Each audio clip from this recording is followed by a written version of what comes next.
Good morning, everyone. Thanks for joining us this morning at 10:30, which is an ungodly hour for writers. I'm Spiro Skentzos. I'll be your moderator today for Intro to TV Writing, and I want to just get started by introducing our awesome panelists. And I will start with Dorothy Fortenberry. She's the co-showrunner and executive producer of the climate change anthology series Extrapolations on Apple TV. Yes. We'll have some more hand claps because she's been on some awesome shows. Previously, she spent 4 seasons on Hulu's award-winning adaptation of The Handmaid's Tale as writer-producer, for which she received multiple Emmy nominations, the PGA Award, 2 WGA Awards. Before Handmaids, Dorothy was on the writing staff for the first 3 seasons of the CW's The 100. Yes. As a playwright, she has had her plays performed across the country, including the Humana Festival of New American Plays. She also writes politics and culture for publications like The Atlantic, Los Angeles Review of Books, and Slate, among others. For the past several years, Dorothy has worked with the WGA, the PGA, and Good Energy and other groups to encourage more climate-conscious storytelling and sustainable production practices. Welcome, Dorothy. Next on my list, but not in order here, is Rich Hatem, who has a BA in film production from the University of Southern California School of Cinema and Television. He has written screenplays including Under Siege 2: Dark Territory and The Mothman Prophecies. He co-created the ABC television series Miracles and the Gates. He executive produced the Sci-Fi Channel miniseries The Lost Room. He has written and produced episodes of Supernatural, Grimm, which is where I met him and fell in love, The Dead Zone, Witches of East End, Once Upon a Time in Wonderland, Damien, Dead of Summer, Second Chance, and No Tomorrow. He's currently executive producer on Max's Titans. He is also the creator and host of the hit audio boon podcast, Richard Hatem's Paranormal Bookshelf. Richard Hatem lives in Pasadena, California with his family, and you have to check out the podcast. It's awesome. Crystal Holt is a passionate and innovative vice president of series at 20th Television, where she oversees shows like Ordinary Joe, Our Kind of People, Wonder Years, The Crossover, Genius, MLKX, and Trinity. Previously, a director of scripted programming at AMC Network, she was executive on shows like Fear the Walking Dead Worlds Beyond, The Terror, Orphan Black, Echoes, and Beacon 23. She also has experience as a freelance producer and a manager of scripted programming at Mar Vista, which is where I fell in love. Yeah. Yes. And she's worked on shows for Disney Channel, Nickelodeon, Hallmark, Ion, and the television series BET's Rebel for John Singleton. Please welcome Crystal. Next on our hit list is Simon Racioppa, is an award-winning screenwriter, executive producer, and showrunner. Recently, he ran the Emmy award-winning The Boys Presents Diabolical, and is currently executive producer on Invincible, an hour-long series for Prime Video, now in its 3rd season, starring Stephen Yeun, J.K. Simmons, and Sandra Oh. Please welcome Simon. And last but not least is Maggie Friedman, who created the hit NBC Netflix show, Firefly Lane, starring Katherine Heigl, which reached #1 on the platform in multiple countries and was named by New York Times in the list of best shows to watch on Netflix. She also created the fan favorites Witches of East End, starring Julia Ormond, yes. Maggie ran the apocalyptic rom-com No Tomorrow for the CW, created the supernatural soap Eastwick for ABC, and has been on the writing staff for numerous critically acclaimed shows, including Jack and Bobby and Once and Again, as well as the iconic teen soap Dawson's Creek. Her career spans multiple genres with a knack for blending drama, comedy, romance, and fantasy into empowering and emotionally resonant stories. She might actually be an actual witch. Wow. I'm not saying that. It's in her bio. Please give them a big welcome. Thank you for coming out this morning. Just some quick housekeeping to start. A show of hands, who's written a spec script of an existing show or an original pilot before? Okay, great. And who is here because they haven't written one, but they want to know how to do it? All right, awesome, very good. Okay, how many of you applied to writing programs? Okay, this is good. And how many of you want to or are writing your own pilot right now? All right, awesome. So this is to give you an idea of the Dorothy's like, taste. me. I know. You just do. You never stop. Okay, so we'll just get started right away and talk about, so the trend used to be to write specs of shows, right? And then it kind of became have a spec and original. Now you're hearing it depends on the showrunner, but originals, people want to hear your original voice. So panelists, what's your take on speccing a show? Does it matter if you're reading as first-time staff writer? Do you read specs of shows, or do you only want to read pilots? For those starting out, what can be learned from speccing a show? That's the question. All the questions. Rich, jump in. I'll jump in. My understanding is that when I started out, when we, probably a lot of us did, writing specs for existing shows was falling out of favor. It's sort of coming back. I think it's mostly coming back in terms of comedy. And I think with 1 hour shows, it might be slightly less important, but if you're looking at the half-hour world, from what I'm hearing from my friends, it's more common that people want to see, are you adept at writing 3-camera? Are you adept at capturing a particular comedy voice? Because every show has its own voice. And sometimes the concern is, can you come in from the outside and nail exactly what the creator is looking for? So that's all I know about that. Yeah, I'll jump in Yeah. because I feel like there's sort of two questions. Like, one is what's useful in the immediate sense of like who's going to read it and staff me tomorrow, but there's also the sense of like what's useful in developing your skills as a writer. And I do think it's really useful, even if it stays in a drawer, to write a spec, because if you are interested in being in a writer's room, that's the job. Like, you're doing the job that you would like to have, and I think just the fact of doing it, seeing if you can do it, seeing if you like it. Like, if you get halfway through your spec and you're like, I never want to write in anyone's voice, great, you should not be in a room. Like, you should make independent films and, like, go follow your dreams, but, like, the job is to make the best version of someone else's thing. And I think it is weird to think about trying to get that job, never having done that. Like, that's what the thing is. I'll tell you, just like the first spec I ever wrote, I made an Excel spreadsheet of the A story, the B story, and the C story, when in the episode, like at what minute each of those launched, about how much airtime they all got, when they wrapped up. And I was like, okay, now I have a graph of kind of how this show works. And then I could sort of figure out what's my best version of this show. But I do think it's really useful. I think it just teaches you how to try to write like you're someone else, which is a genuinely weird thing to do, and a lot of what you spend your time doing. Yeah, Dorothy, to stay on that for a second, and anyone chime in on that, but I think that what she brought up is crucial for those of you who haven't and want to or getting started. It may sound a little mathematical that you're making charts, but it really gives you a clear indication of when the inciting incident happens, when is the midpoint, when is all is lost moment, and copying, like sitting down and time-stamping a show really helps you understand the flow, which I think goes to your point of, do you know how to write this show, right? Yeah, and I'm so glad you said that, because it's something that people don't know to do, but I would say the very first thing you should do is watch shows that you like, but that might be in the area of what you're developing, and really do chart them out. Like, literally pause and write down what happened in that scene, and then start up again, and then write down basically reverse engineer an outline, and do it for a handful of shows. Yeah.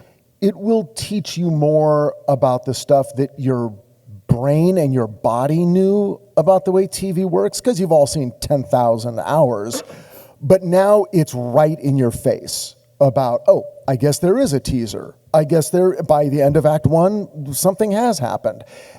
It is the most helpful thing you can do to learn your craft. It's the type of thing that takes you from being a viewer where you're like, oh, I'm kind of bored at this point. Oh, midpoint, cool. Like, I'm excited again, from that casual viewing to a more critical eye, which you will need for being on a show, right? Yeah, it's like, I feel like all the stories of great inventors, they're like, and then when, she was 5, she was taking apart alarm clocks. Like, I had never been interested in taking apart an alarm clock in my life, but like, if you want to make the thing, you got to open it up and see how it works. And that's what the very annoying thing of making a spreadsheet about a TV show will teach you. Yeah.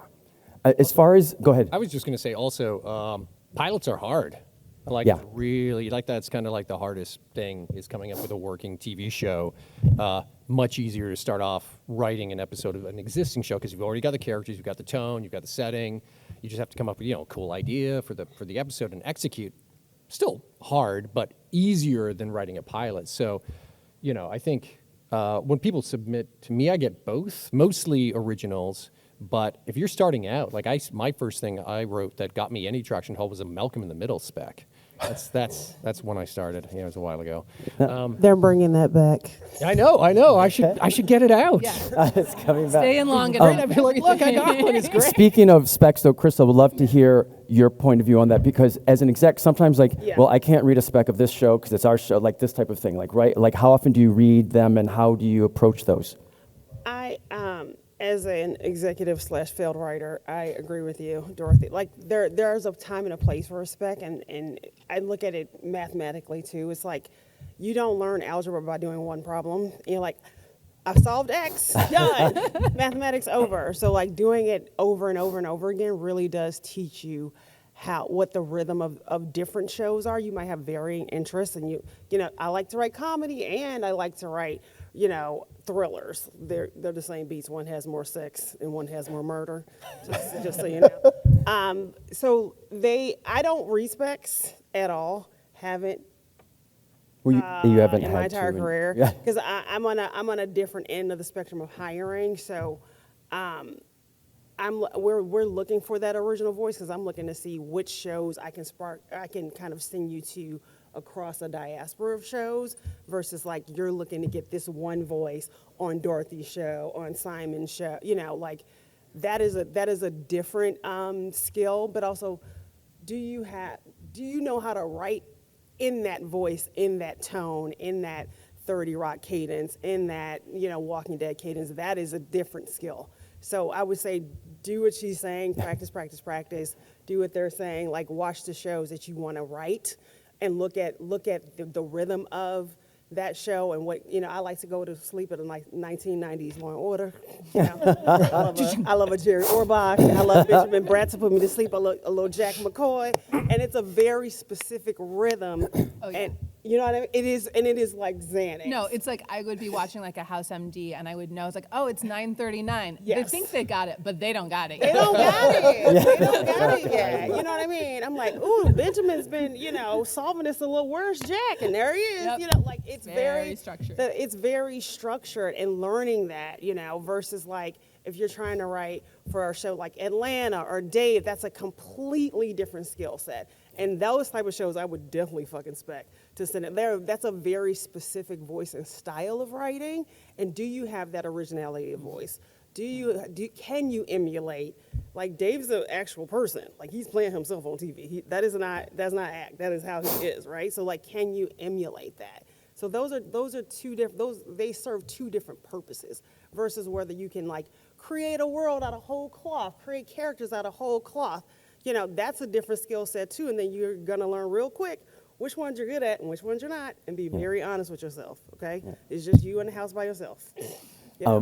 I was just going to add really quick. Also, you can get scripts for most shows now on the internet. Like, you want to get a script for free, right? When I started out, we had to buy them from this bootleg movie poster store. That's right. That store still exists. Yeah, well, I'm sure they do. I was like, you'd be like, oh my God, I got a script for the X-Files and stuff like this. I don't know if the Writers Guild has a library. I'm not sure if it's... The Writers Guild Foundation has a library of like so many scripts, or else you go to the www on the World Yeah, Wide there's tons Web. of sites, but like honestly, that's what you're making. You're not starting out as a screenwriter. You're not making the show yet. You're making a script. Right. People are hiring you to make that paper, so you need to read those papers. You need to read scripts to know that that's what you're making. That's what you're going to do. So the more scripts you like, if you're serious, you should be reading like 3 to 4 scripts a week and writing down like, what did you like about it? What did you like? Doing your own coverage on it. Yeah. Like, I hated this, or like, I like this. You can read the worst script and learn something from it. How would you fix it? Sometimes someone's like, fix this. So you need to look at that script and be like, what would I do and how would I fix it? So And then for the Yeah. rest of your life, everything you watch, you're constantly fixing. TV will be ruined Yeah, for you. cannot watch forever. any show in the genre you write without being like, why did they do? Oh, I bet her contract was up. Okay, like Although when something comes along that you love, then you really love it. it's true. Or And you then just you watched learn it. you learn the difference between good and bad writing very quickly. And when you read like you're reading like Scorsese, like you're reading like that good shit, and then you're reading some. Sometimes you end up on shows where you're writing. Yeah. And you learn about good and bad. Correct. You also learn what your pathos is. Like Yeah. you learn what you learn what Yeah. you need to do in therapy. Yeah. By your writing. To switch gears a little bit, because Simon had brought up about original specs, original samples and original pilot that you write yourself, and how those can be challenging and how hard it is. We'd love to hear. Let's talk a bit more about that. Simon, if you want to jump in and Maggie, jump in and like, what do you look for? What are some common mistakes? Like, what are the oopsies in first starting off to make your own? I don't generally read specs when I'm hiring. No, I meant like a spec, Yes, like an yes, original. no, Okay. Oh, I see what I'm you're getting to that. saying. Okay. But I prefer to read original. And even if it's, yes, a pilot is great.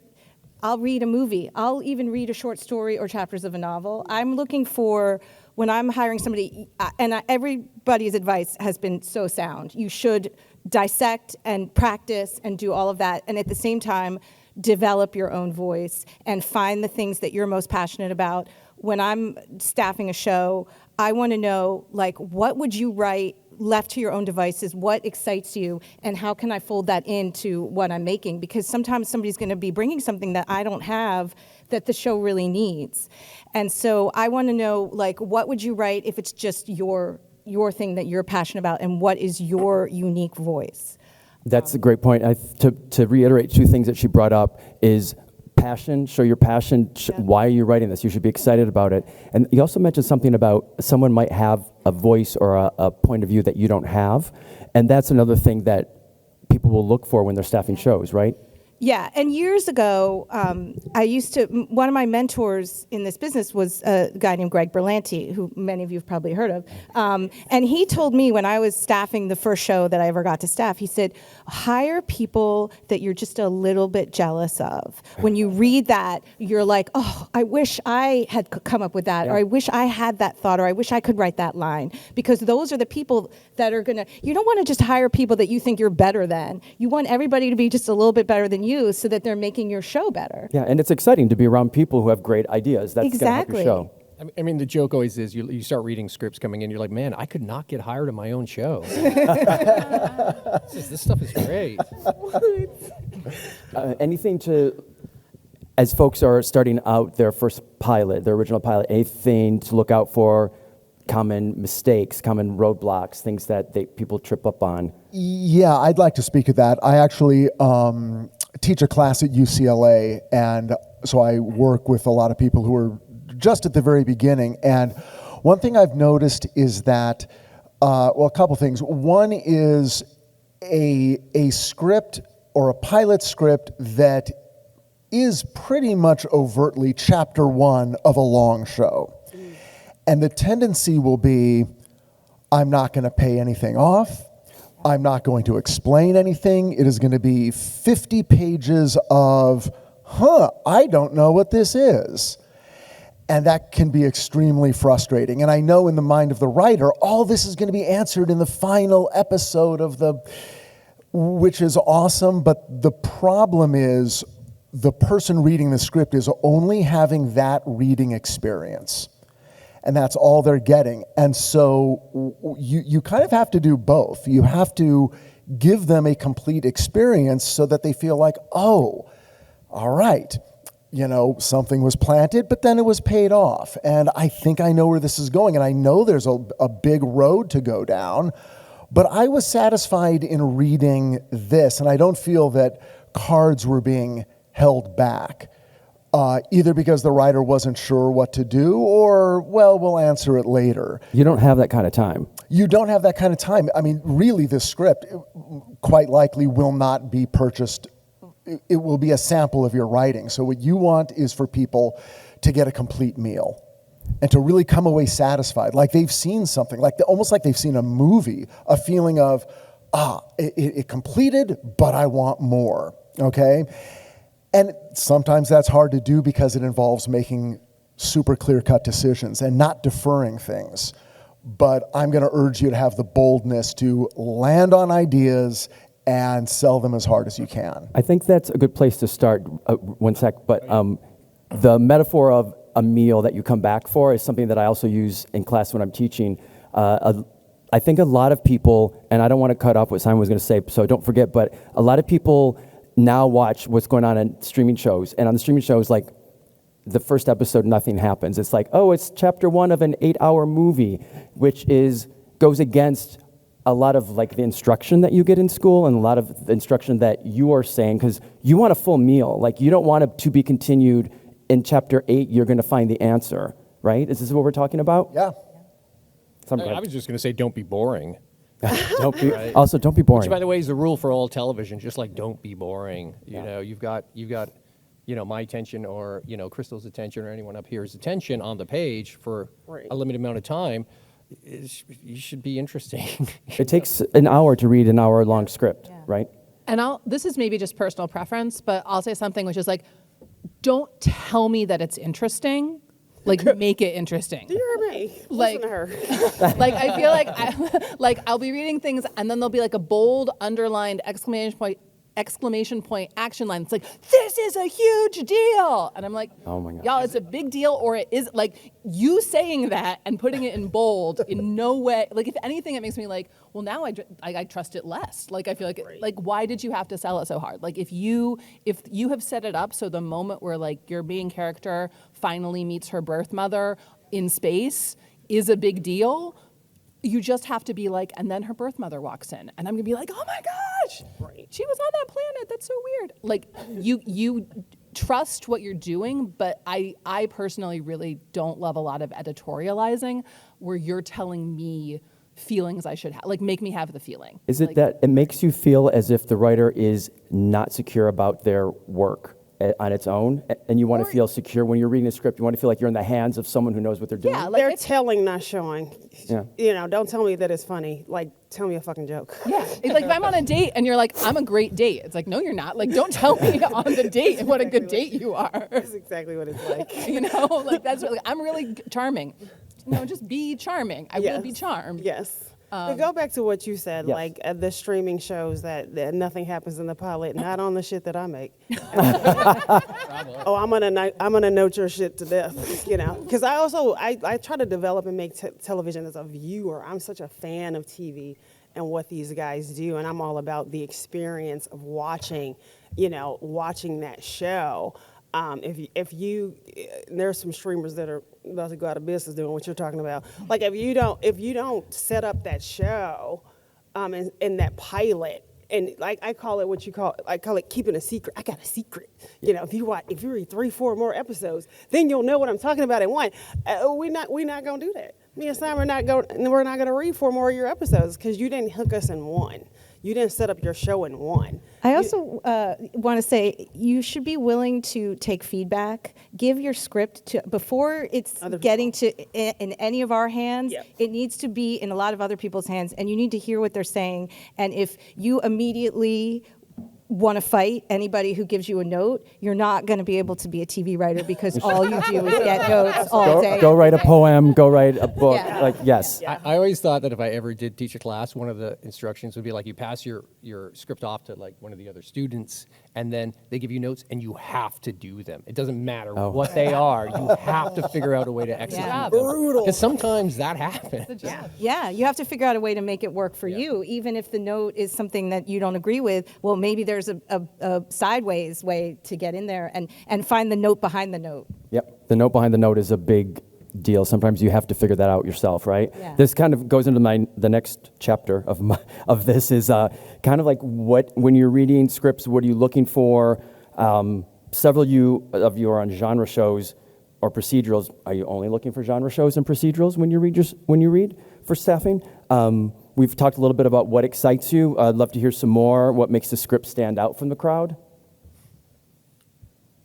I mean, generally, if you know, for Invincible, for example, it's an hour-long show. I want to see an hour-long script.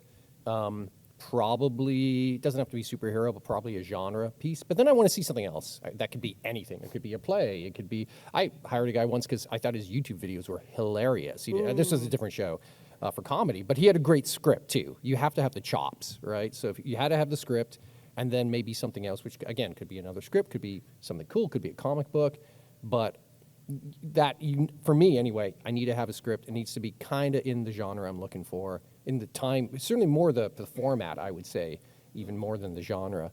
But that's kind of how I look at things. You looking very pensive down there. Do you have? No, I enjoy what they're saying. It's so hard to try to extrapolate backward from a script and then know what it is you're getting. I mean, I will say, and this is just me personally, I'm much more interested in meeting the person and just getting a sense of, oh, okay, I kind of like this person. Yes, we could work together.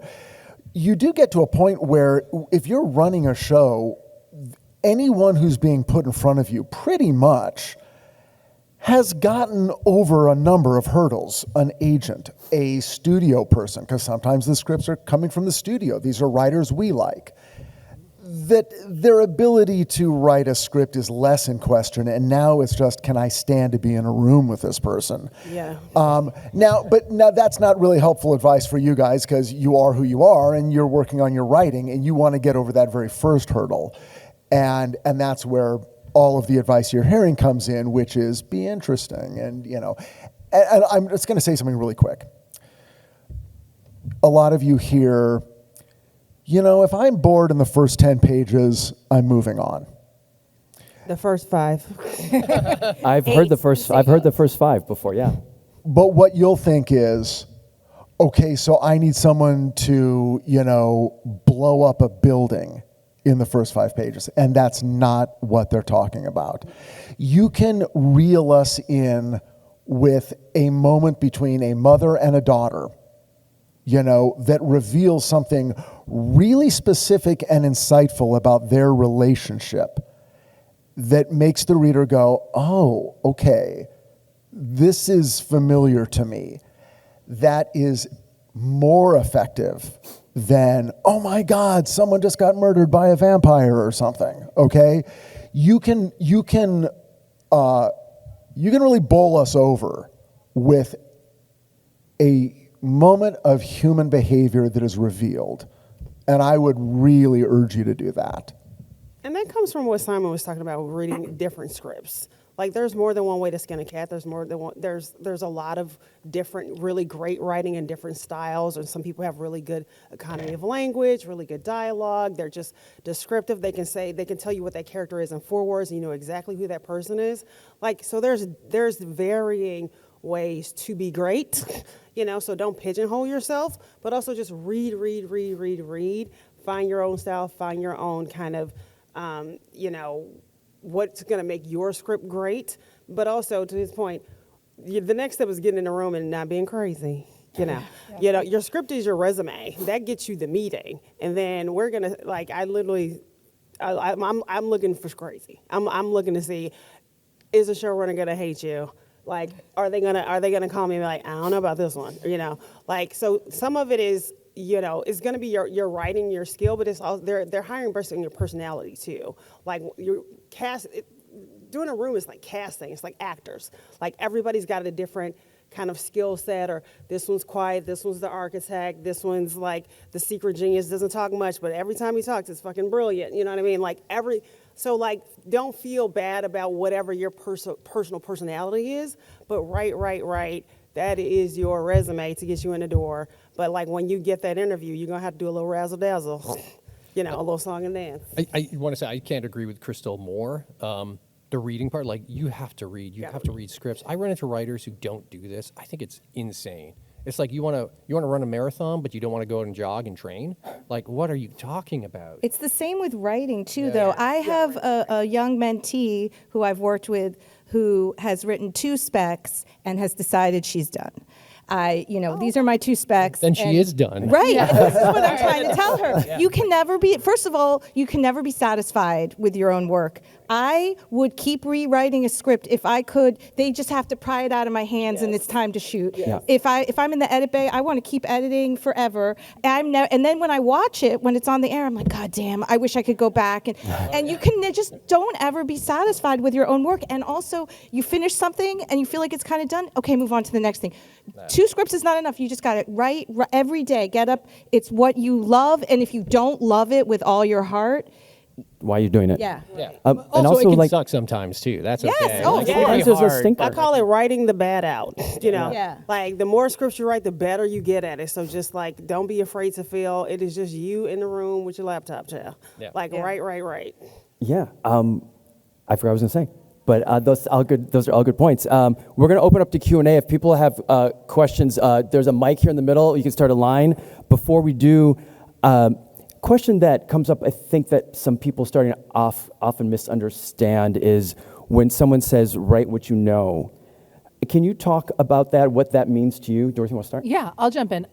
So I think people often interpret write what you know as write what you have experienced, Like a literal adaptation. or like write who you are. And I think we all have experienced what we've experienced. We all have, whatever life and background we have, but you can know a lot by learning about it. So I think, if you're writing what you know, if you bring me a script about like a middle-aged mom who lives in Burbank, I'm going to read it away because that's me. So like if the details are really bad, I'm going to be like, you didn't go out and find anyone to check this against. You didn't like read any books. But you can be like a 17-year-old and write an amazing script about a middle-aged mom. Like you don't have to go and like wait and then have some kids to write that script. Like that will take a while. But try to figure out how to make it real and accurate. Like you can know it by talking to people, reading books, watching movies, reading autobiographies. Like knowing is accessible, and I don't think you should or could only write characters who are exactly like you. I don't want to write a script that only has middle-aged moms from Burbank.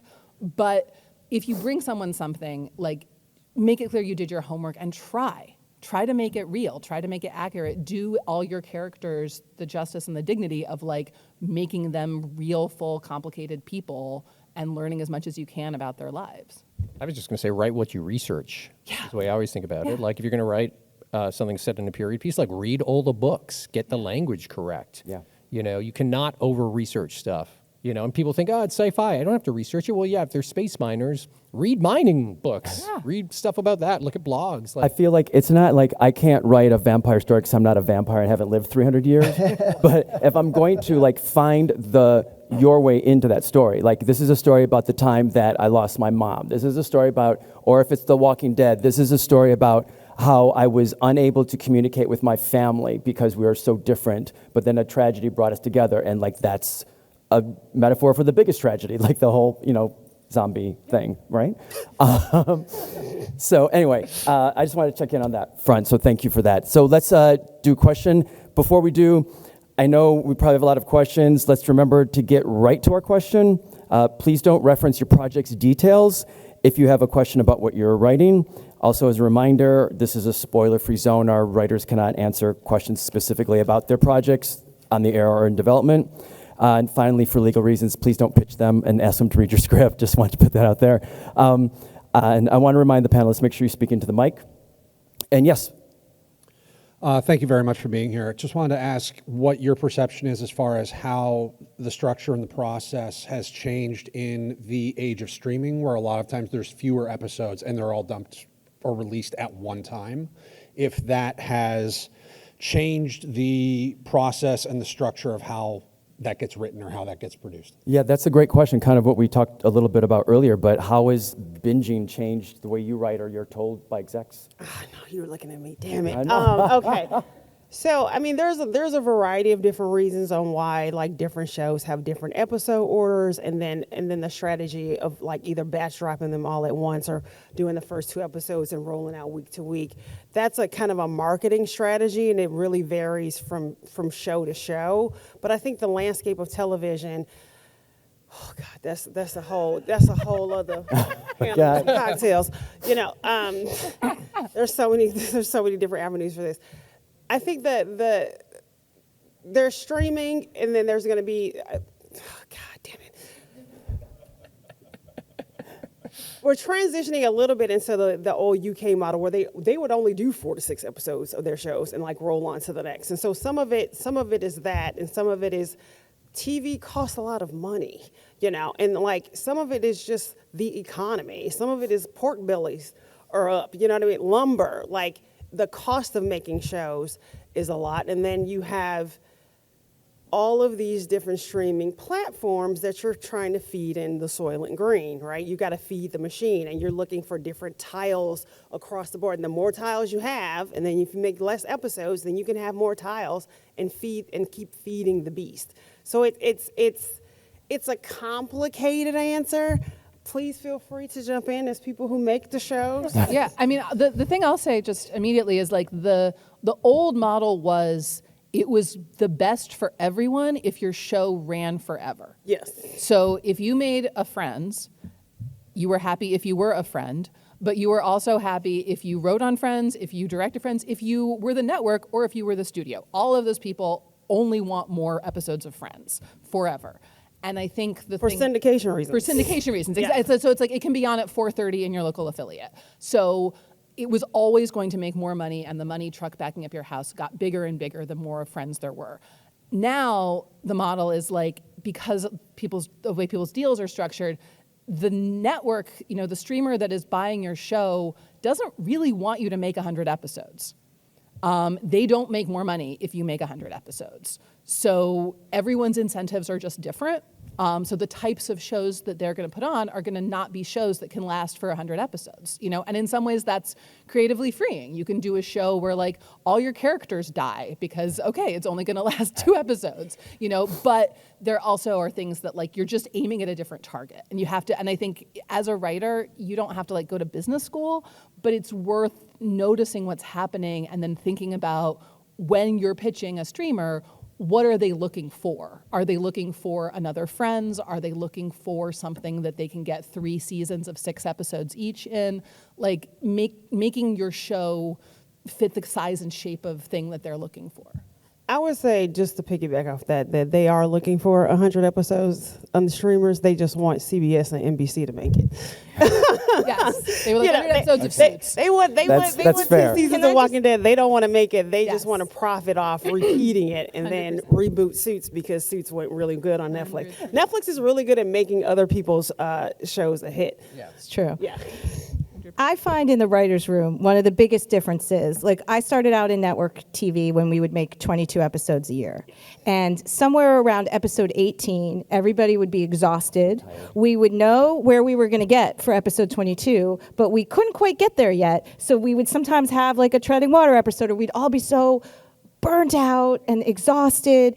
And now, I just did a Netflix show. It's 10 episodes, right? So on the one hand, it's simpler because, and you're writing all of them before you start production. It's a totally different system. Like before on network, you're writing and there's a scene, like you're rewriting the scene and it's about to shoot like 5 minutes from now. And you're editing. And, yeah, and you're editing simultaneously. It's all happening at once. It's very different now. It's like much more elongated, but at the same time, like you're making less. And so on the one hand, the machine isn't grinding you as bad, but it is because you only have 10 episodes. So you're like, I have to be so economical. Right. I don't have any space to waste. But what's wonderful also is like in the old days, Richard and I worked on a show together. There were 6 act breaks. We had to come up with some false Jeopardy every 2 fucking minutes. Excuse my language.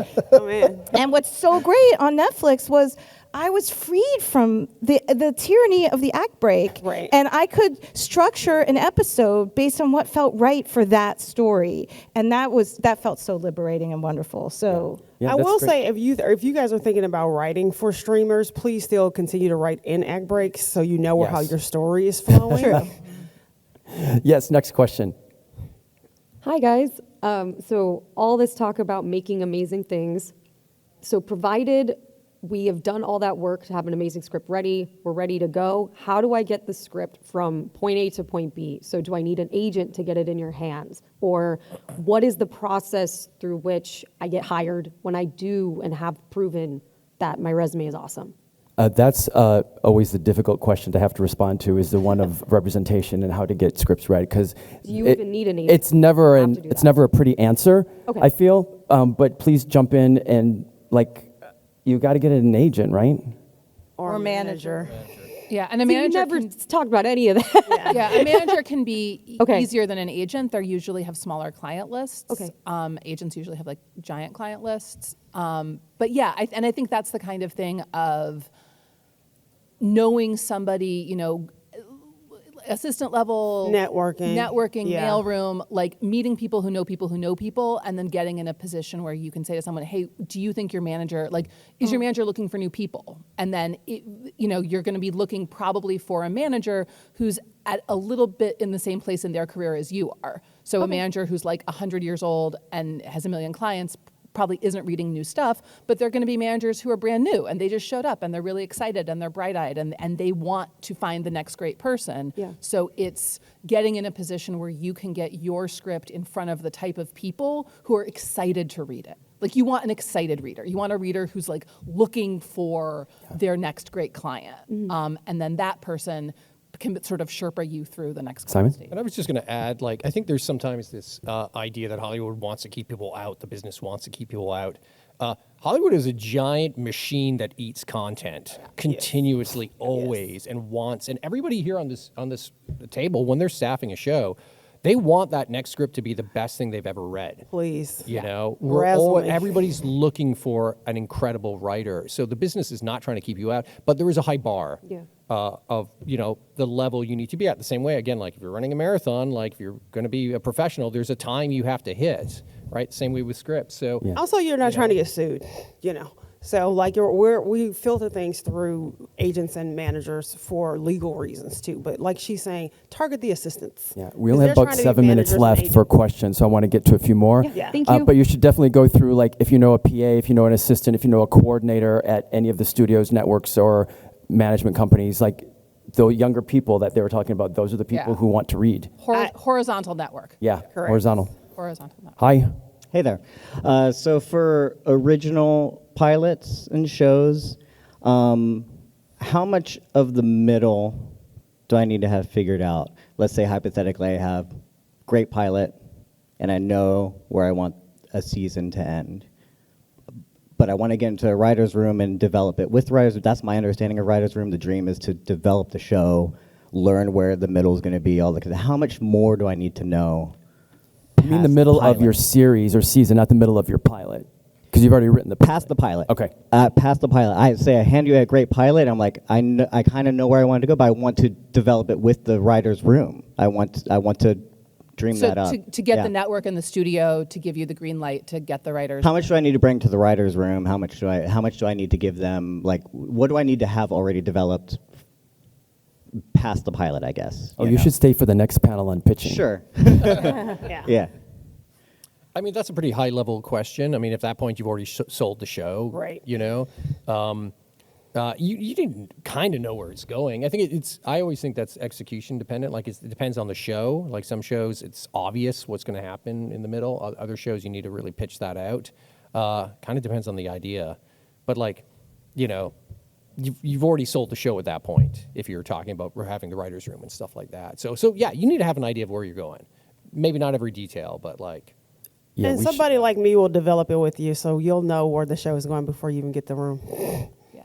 We'll do a whole season document, and we'll bang that out. Yeah. Okay, so I don't have to make a whole Bible before getting into the room. Not necessarily. Not I necessarily. would focus on making the pilot as Yeah. strong as it can be. Okay. More than the Bible. Yeah, great question. Thank you. We should take the next one. Also, I wasn't joking about the next panel. The panel after this is about pitching and development. That'll be great for anyone who's interested. Hi.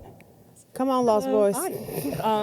So I'm about to graduate from USC, and my favorite showpiece script that has the most me is a loose adaptation of IP. And I know that the prevailing wisdom for buying is IP sells, but if you're staffing for a show and you get an adaptation of IP on your desk, do you still think that it shows your voice if it has a lot of you in it? Ooh.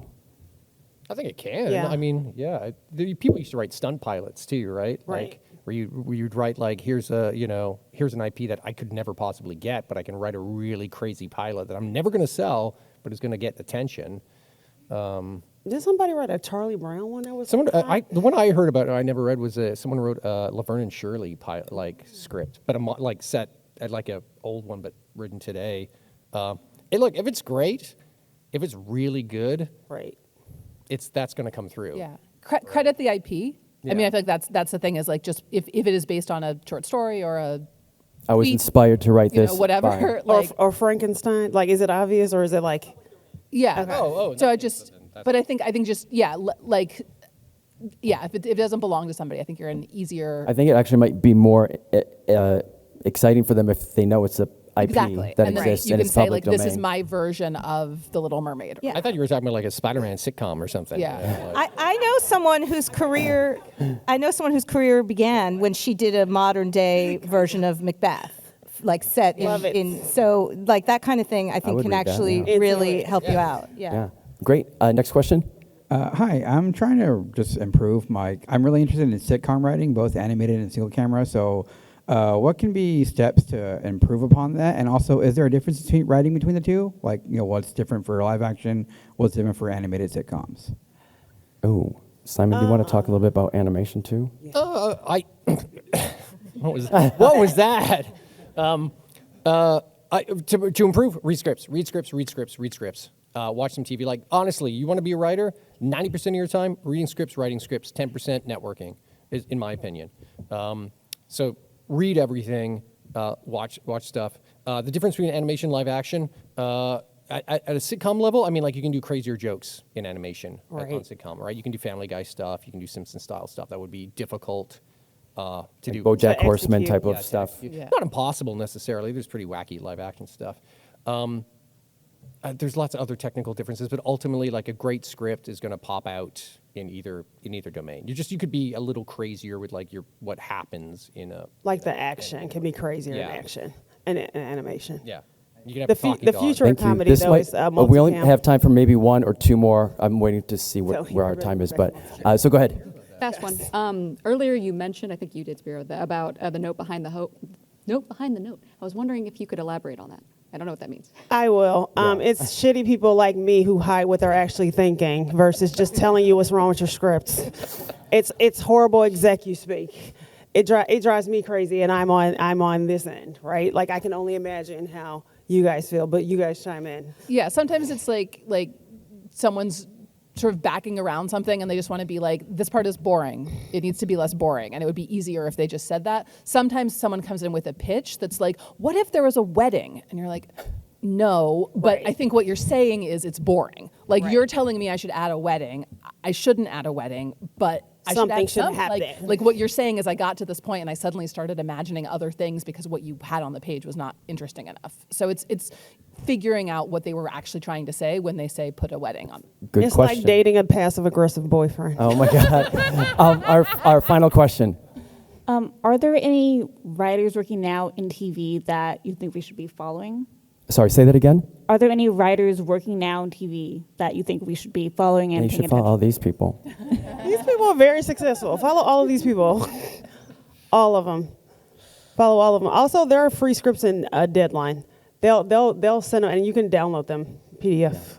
And if you're a social media person and you're on that awful platform and there are still writers on that platform, you can interact with them and follow them, I think that's going to be it for us. Thank you for that final question. Please give them a big round of applause. Thank you so much, everyone.